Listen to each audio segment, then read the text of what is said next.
y Rusia pactaron ampliar el cese al fuego que está sobre la mesa desde hace unos días. Ya no sería únicamente para dejar de atacar las infraestructuras energéticas, sino también para que no haya ofensivas marítimas en el Mar Negro. Estados Unidos fue el mediador, con negociaciones separadas en cada lado en Arabia Saudita. Pero la desconfianza entre Kiev y Moscú continúa. Y todavía faltan los detalles de cuándo comienza la tregua, cuánto duraría y cómo garantizar que sí se cumpla. Samuel Salgado Castro nos explica. Por primera vez en más de 3 años desde la invasión a gran escala de Rusia a Ucrania, un acuerdo de alto al fuego entre ambos países está cerca de lograrse. Este martes, Estados Unidos, país mediador, informó los resultados preliminares de la reunión de su delegación, tanto con los ucranianos como con los rusos en Arabia Saudita.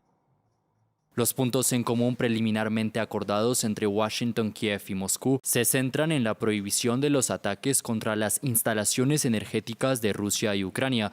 También acordaron garantizar una navegación segura en el Mar Negro. Además, Washington prometió a Ucrania ayudar a lograr un proceso de intercambio de prisioneros y detenidos civiles, mientras al Kremlin dijo que le ayudaría a restablecer el acceso al mercado mundial de exportaciones agrícolas y de fertilizantes. Previo al anuncio de la Casa Blanca de los resultados preliminares, en entrevista al Canal 1 de Rusia, el ministro de Relaciones Exteriores, Sergei Lavrov, dijo no confiar en absoluto en el presidente ucraniano Volodymyr Zelensky. Las garantías solo pueden ser resultado de una orden directa de Washington a Zelensky y su equipo para que hagan caso. Y me parece que nuestros socios estadounidenses han aceptado esta condición. Este martes, Zelensky también pidió a Estados Unidos armas y nuevas sanciones contra Rusia si ésta incumple lo acordado. El comunicado no especifica qué sucede si alguien viola los acuerdos. Entiendo por qué. Porque la parte estadounidense realmente quería que todo esto no se desmoronara. Estos son los primeros acuerdos y no quieren que se desmoronen. Por eso no quisieron entrar en muchos detalles. En paralelo a las negociaciones en Riad, Ucrania espera que un eventual acuerdo sobre minerales con Estados Unidos sea una garantía de seguridad. Ahora sí comenzará la tregua entre Ucrania y Rusia después de más de 3 años de guerra. ¿Por qué negocian un cese en el Mar Negro?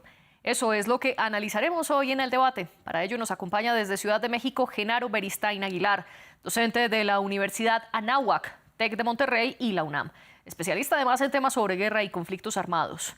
Y desde Valencia, en España, está el doctor Juan Belicou, analista de política y seguridad internacional.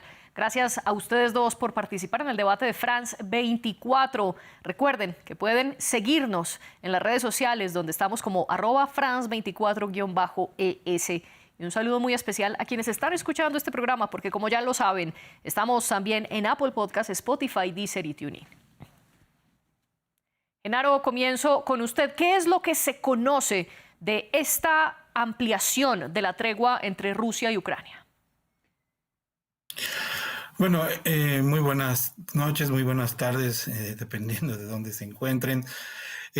Podría yo empezar a decir que esta tregua era necesaria para ambas partes, sobre todo en el sentido de que el Mar Negro ha sido el lugar donde Rusia ha recibido los mayores reveses en el conflicto, el hundimiento de algunos barcos y la imposibilidad de exportar cereales y fertilizantes. Entonces, tanto para Ucrania como para Rusia es importante este acuerdo, precisamente para que el Mar Negro presente garantías de no ataque a sus exportaciones, y aquí digamos que es un ganar de ambas naciones, que este alto al fuego empezará lo más pronto posible, si no es que ya se podría estar dando en estos momentos. Y justamente este es uno de los puntos en disputa. ¿Cuándo comienza o cuándo comenzó la tregua? Porque Rusia está diciendo que inició desde el pasado 18 de marzo, cuando se había hablado de hacer un cese de hostilidades contra las infraestructuras energéticas. Sin embargo, Ucrania está reclamando que el cese todavía no ha comenzado y que de hecho desde el 18 de marzo ha recibido ataques por parte del ejército ruso. El ejército ruso también denuncia ataques de drones ucranianos en contra de Moscú y regiones aledañas. Juan Belicou, si es así las cosas, ¿ya comenzó o todavía no ha empezado este cese al fuego? Bueno, si uno analiza los hechos parece no haber empezado. toda vez que incluso ayer Ucrania atacó otra refinería de petróleo rusa, pero la verdad es que las partes no están de acuerdo en muchos puntos y por eso acordaron en Riyadh no hablar del particular. La verdad es que esta es una de las varias negociaciones que se llevan en paralelo, porque más allá de las negociaciones que se llevan en Riyadh, que puntualmente tratan los aspectos puntuales de esta tregua que se está negociando, pero que todavía parece no haber iniciado, hay otras negociaciones respecto de los problemas globales que están tratándose directamente entre Putin y Trump, ¿no? De manera que acá hay mucha tela por cortar, hay mucho camino por recorrer.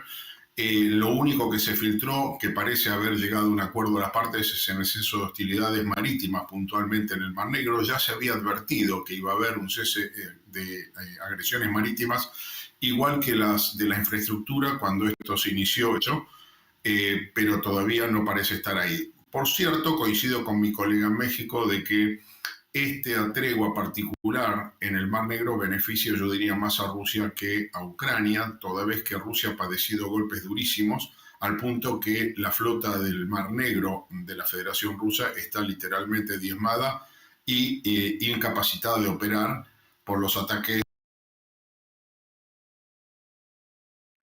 Juan, tuvimos problemas con su señal. Mientras logra reconectarse con nosotros, le propongo a Genaro que pueda responder algo que ya estaba mencionando Juan, y es este acuerdo que ya habían alcanzado las partes en cuanto a cesar las hostilidades en contra de las infraestructuras. Sin embargo, aquí en el lenguaje hay unos detalles que hay que ponerle atención, porque de un lado hablan simplemente de infraestructuras en general y luego de otro están precisando que es en contra de edificaciones energéticas. Concretamente, el acuerdo cobijaría toda clase de infraestructuras, lo que incluiría, por ejemplo, hospitales, o es solo contra los edificios energéticos, Genaro. Bueno, estaría un poco difícil poder determinarlo en el sentido de que no han sido muy abiertos en cuanto a las negociaciones. Hemos visto cómo los representantes hacen declaraciones algo escuetas y por lo tanto el alcance puede ir, el alcance de cualquier tipo de cese al fuego puede ir desde lo más básico hasta un poquito más complejo. Aquí lo que yo creo que no tenemos, por lo cual no lo tenemos muy claro, es precisamente porque no está bien definido la hoja de ruta y el papel de trabajo.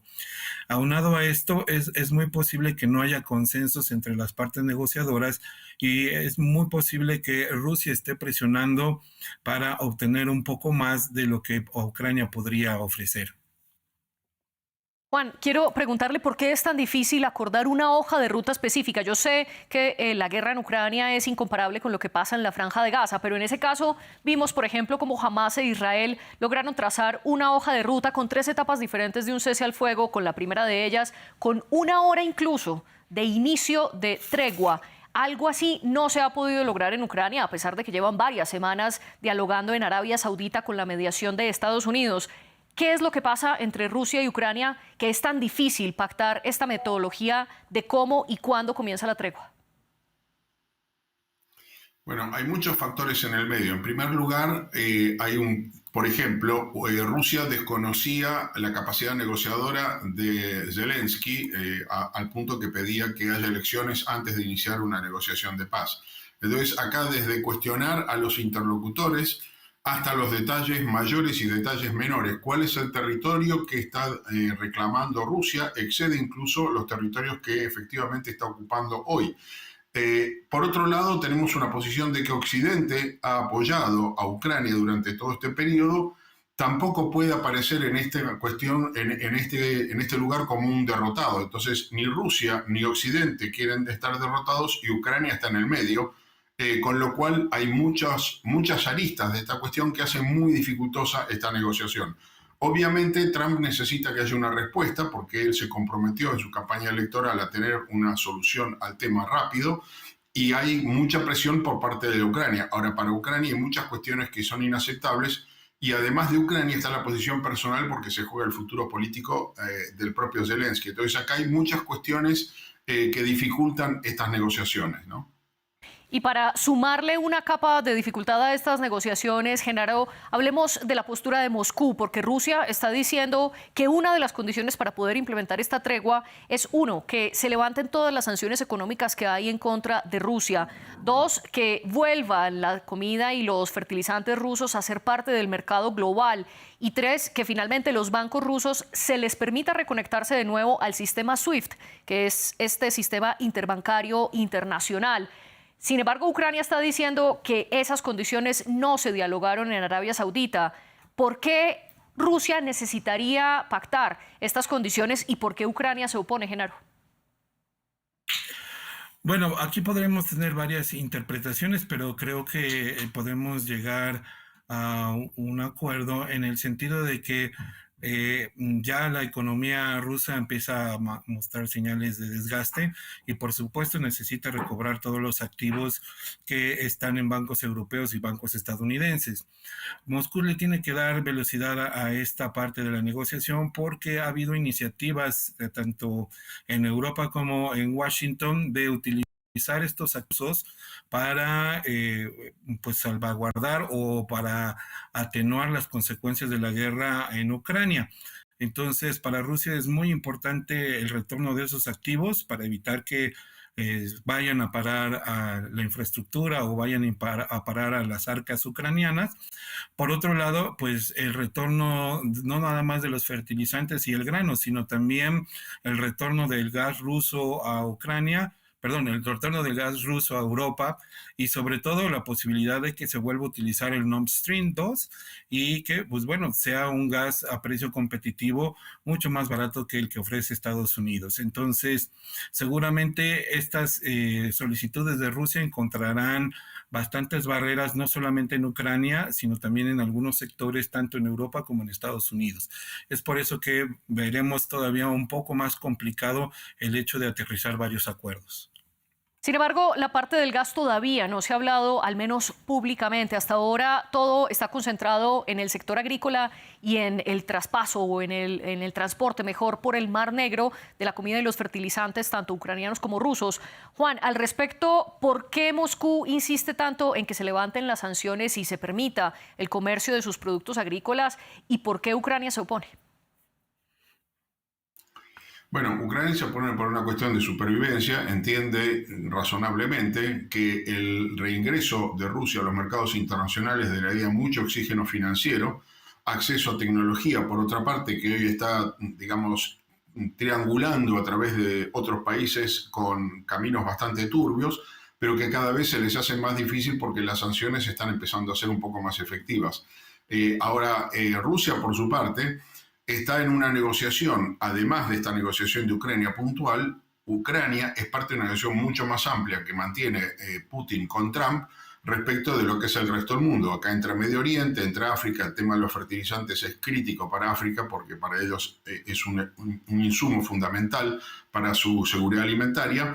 Y por otra parte, la cuestión energética, que no se ha tratado efectivamente, explícitamente en este lugar, es parte de una negociación que se lleva en paralelo porque Estados Unidos está intentando quedarse como intermediario en la provisión del gas ruso a los países occidentales.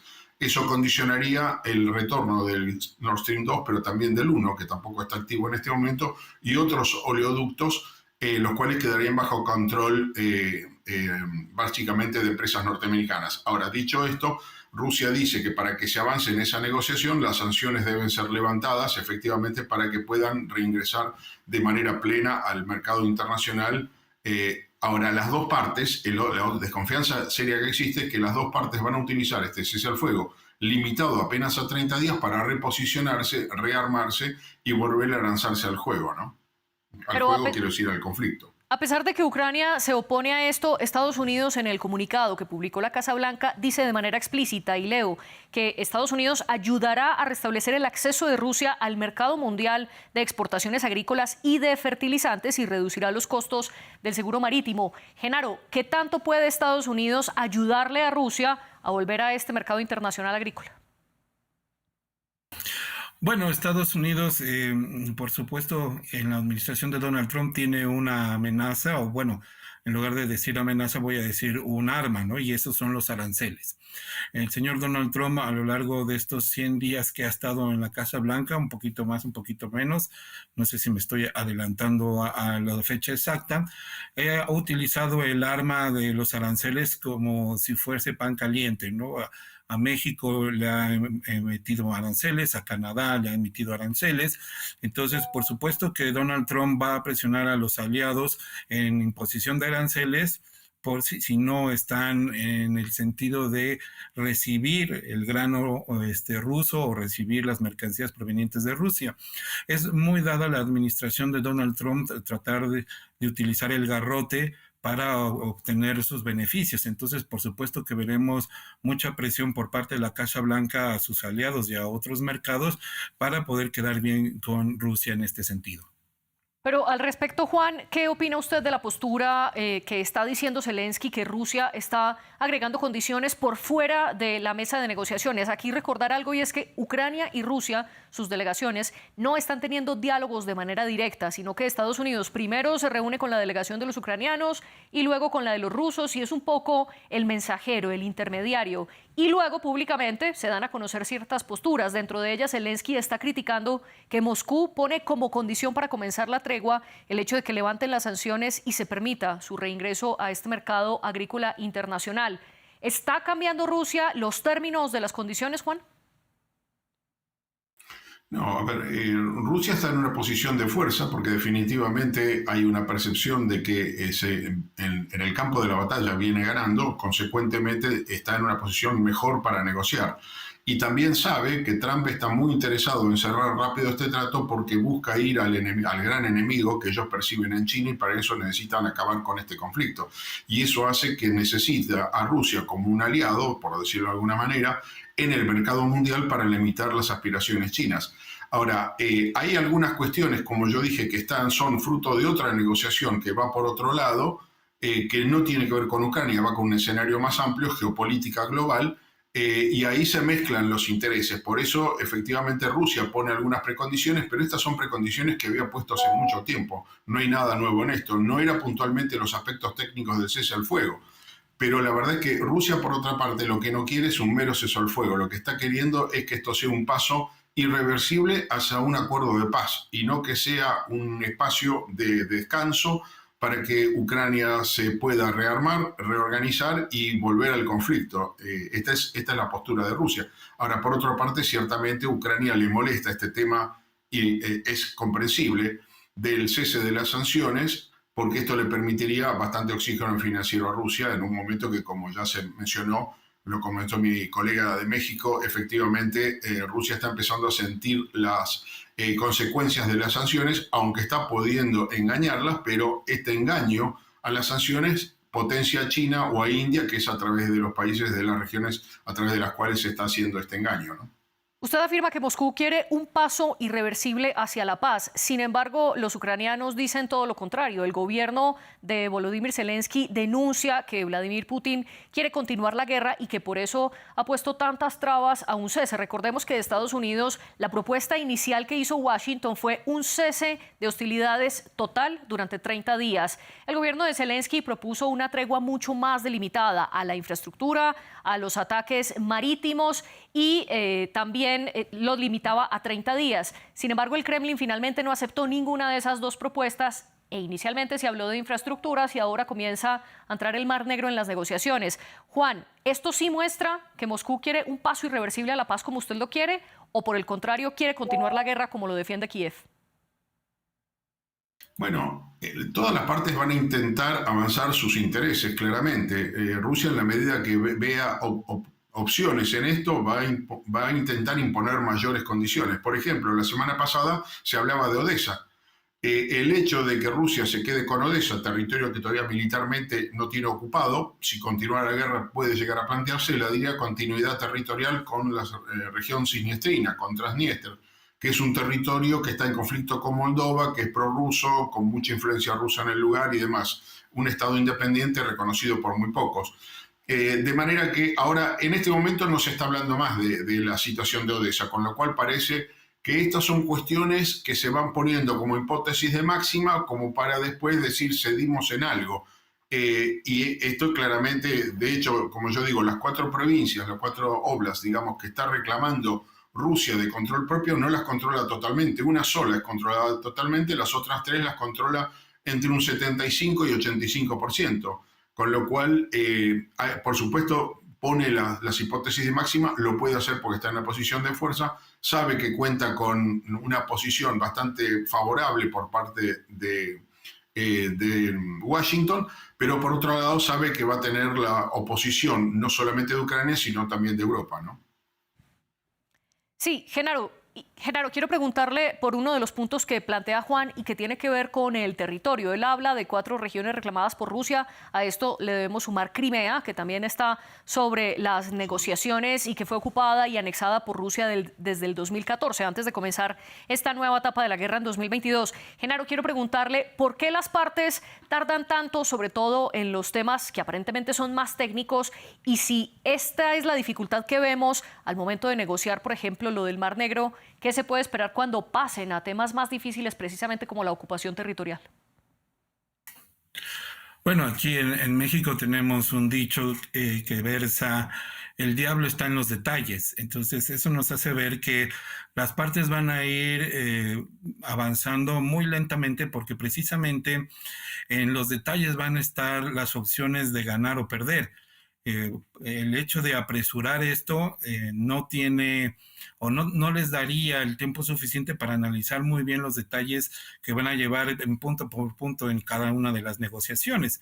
Entonces, como lo dice mi contertulio, Rusia no tiene prisa. Rusia por el momento se percibe que tiene la sartén por el mango, y por supuesto Rusia se puede dar el lujo de alargar el conflicto y de alargar las negociaciones, y sabe precisamente que eso no le conviene a la política internacional de Donald Trump, pero tampoco le conviene a Ucrania.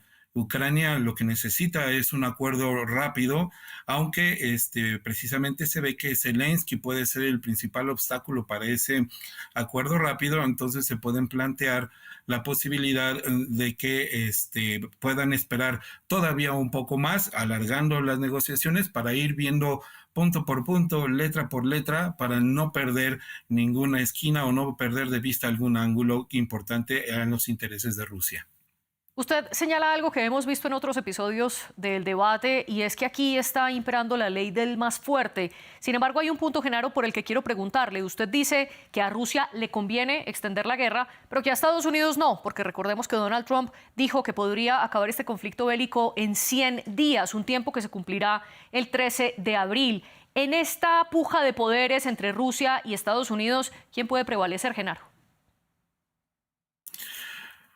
Bueno, está un poco difícil y arriesgado avanzar en esa especulación, pero yo puedo decir que Rusia todavía tiene mucho manga con qué negociar. Por supuesto, Rusia todavía puede hacer uso de varios recursos que tiene escondidos o quizá que tiene ahí preparados, pero básicamente yo voy viendo que ya el hecho de empezar las negociaciones va a ir creciendo una bola de nieve que nos va a llevar a que necesariamente se sienten las dos partes a negociar. Aquí lo que estamos viendo es que para el señor Donald Trump, la pérdida de prestigio, si no llegásemos al menos a un acuerdo para el 13 de abril, como usted lo comenta, sí será un revés muy fuerte para sus electores y sobre todo para su prestigio internacional. Debemos de tomar en cuenta que Estados Unidos está dando golpes en Europa, golpes a sus socios comerciales aquí en América, y lo que menos necesitaría es que se viese Rusia tan fuerte que le pueda dar un tú por tú a la administración del señor Donald Trump. Entonces, yo desde mi perspectiva sí creo que Rusia todavía puede jugar un papel importante para que el señor Donald Trump lo piense dos veces antes de volver a hacer declaraciones bastante abruptas. Y ahora les propongo que nos concentremos en analizar la parte del acuerdo que tiene que ver con el Mar Negro, un mar que está en el sur de Ucrania y en el oeste de Rusia. Juan, al respecto, lo que se conoce del cese al fuego de ataques marítimos en este sector, ¿qué se diferencia del acuerdo de granos que alcanzaron las partes en 2023? Bueno, no demasiado. Lo único que se diferencia es que está acabando con una expectativa que había en el establishment de Washington pre-Trump, anterior a Trump, de negarle a Rusia el acceso al Mediterráneo, rodeándolo de aliados en la región, incluyendo Georgia por el lado del Cáucaso, por un lado, que supuestamente entraría en la OTAN en algún momento, Ucrania, Bulgaria, que ya está ahí adentro, y Rumanía. Este escenario se está alejando. Entonces, ¿qué es lo que lo diferencia? Yo diría muy poco, salvo que el juego geopolítico cambió un poco en esta materia y Rusia ha logrado conseguir algún elemento adicional. Con una diferencia, en ese momento Rusia tenía mucho menos apoyo internacional, estaba aislado internacionalmente, cosa que en este momento no está ocurriendo, ¿no? Y no está ocurriendo precisamente porque Washington está respaldando a Moscú, ¿o por qué? Sí, porque Washington está respaldando a Moscú y porque finalmente una buena parte de la dirigencia europea acepta que esto es una guerra en la que las armas han hablado y las armas le han dado el triunfo a Rusia. No así la razón, pero hoy parece que la razón es un tema relativamente secundario, dadas las circunstancias que vienen. El gran temor que hay en Europa, más grande que en otros lugares, es que esto va a abrir un cuestionamiento a las fronteras, a los límites fronterizos entre los países, que abriría problemas conflictivos limítrofes en muchas regiones, incluyendo Europa sustancialmente. Y el otro elemento es este tema de las independencias. Si se le reconoce a Rusia la anexión de las 4 regiones, 2 de las cuales ya se han proclamado independientes en el pasado y que formalmente han sido anexadas a la Federación Rusa, la pregunta, y el resto del mundo por supuesto no lo reconoció, ¿qué pasaría con situaciones, por ejemplo, como la de Cataluña aquí en España, o tantas otras cuestiones de separatismo que tenemos en todo el mundo? Esto abre una caja de Pandora más allá del conflicto entre China y Taiwán y otras cuestiones, ¿no? Europa no quiere entrar en este terreno, pero definitivamente entiende que es hora de negociar y cerrar este conflicto lo antes posible porque esto lo está desangrando. Por otra parte, Europa tiene un problema financiero muy serio porque le están pidiendo un esfuerzo militar mayor al que tenía, porque Estados Unidos amenaza incluso con reducir sus contribuciones a la OTAN, y eso hace que Europa seriamente esté pensando en cómo manejar este tema y por lo tanto esta negociación no le es ajena ni desinteresada, ¿no? En cuanto al capítulo sobre el cese en el Mar Negro, Genaro, le quiero preguntar por qué importa tanto esta región, no solo para parar los ataques, sino también para movilizar el comercio, y qué tanto se podrían beneficiar o no los países que también están alrededor del Mar Negro, que son Rumania, Bulgaria y Georgia, que mencionó Juan, y adicional a estos, Turquía.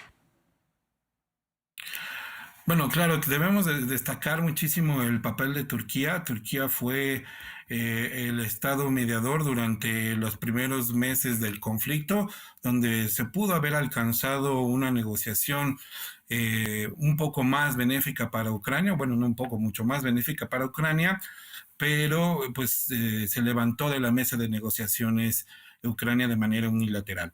Entonces, estos actores que están alrededor del Mar Negro están viendo cómo las sanciones les perjudicaron bastante y que pues están acercándose más a un acuerdo para que se levanten las sanciones a Rusia y entonces ellos puedan recibir gas ruso barato. Y sobre todo, pues la idea de colaborar en esta paz, pues estaría alejándose un poquito más a este cierre o a impedir que Rusia tuviese acceso libre al Mar Negro y de ahí pudiera llegar al Mar Mediterráneo.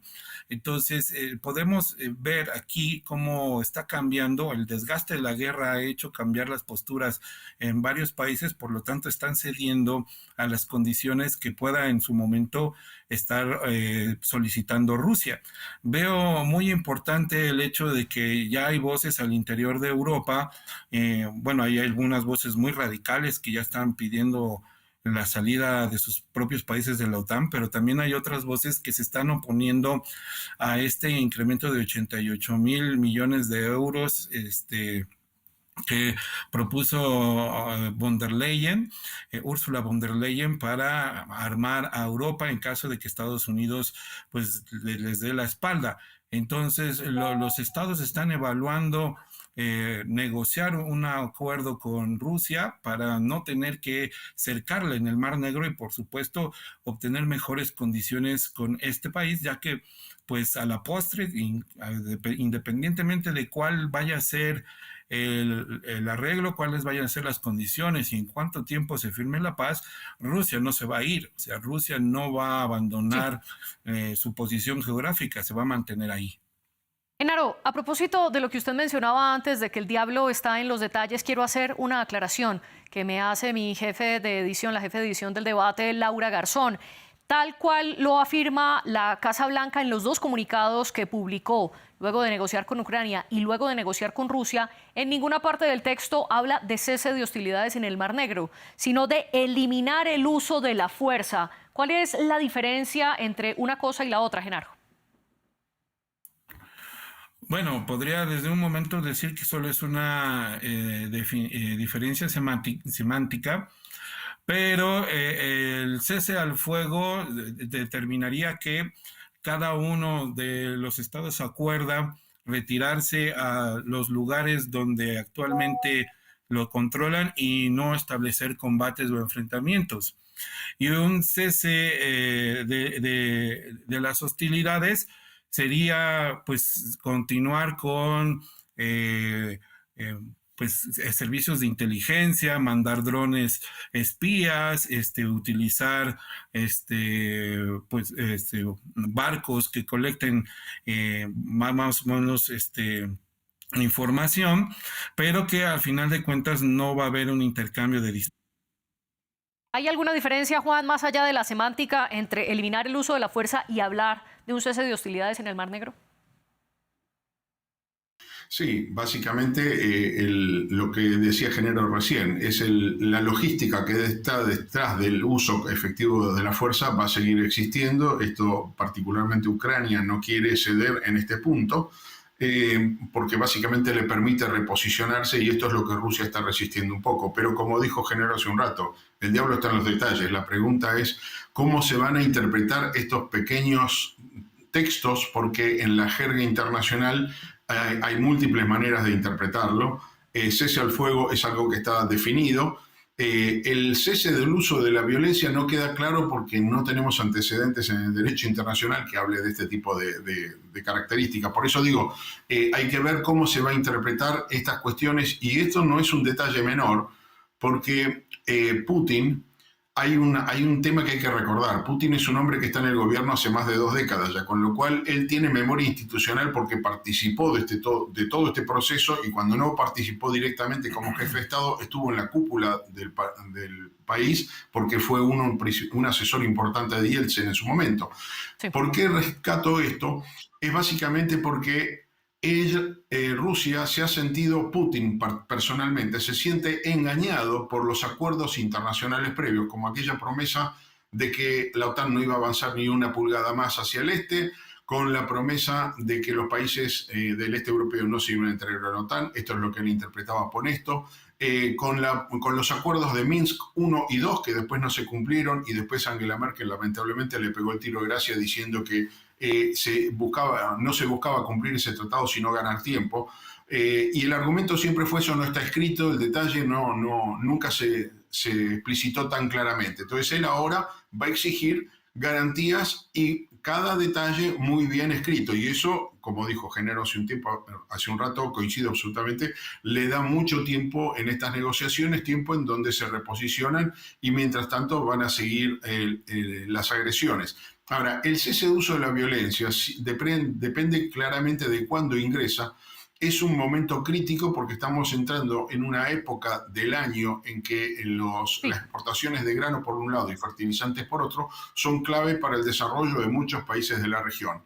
Por otro lado, países como Rumania y Bulgaria, para exportar sus productos necesitan dragar, es decir, sacar las minas que quedan flotando en el Mar Negro para seguir operando. Juan. Y esto hace que ellos reciban apoyo financiero por parte de la Unión Europea, y Europa también quiere que esto avance rápidamente. Discúlpeme, Juan, lo interrumpo, pero nos quedamos sin tiempo. Sin embargo, quiero agradecerle a usted, Juan Belicov, y a Genaro Beristain por hacer parte del debate de France 24 y explicarnos este tema. También un agradecimiento a la jefa de edición de este programa, Laura Garzón, y la jefa de invitados, Tania Herrera. Ustedes sigan con nosotros.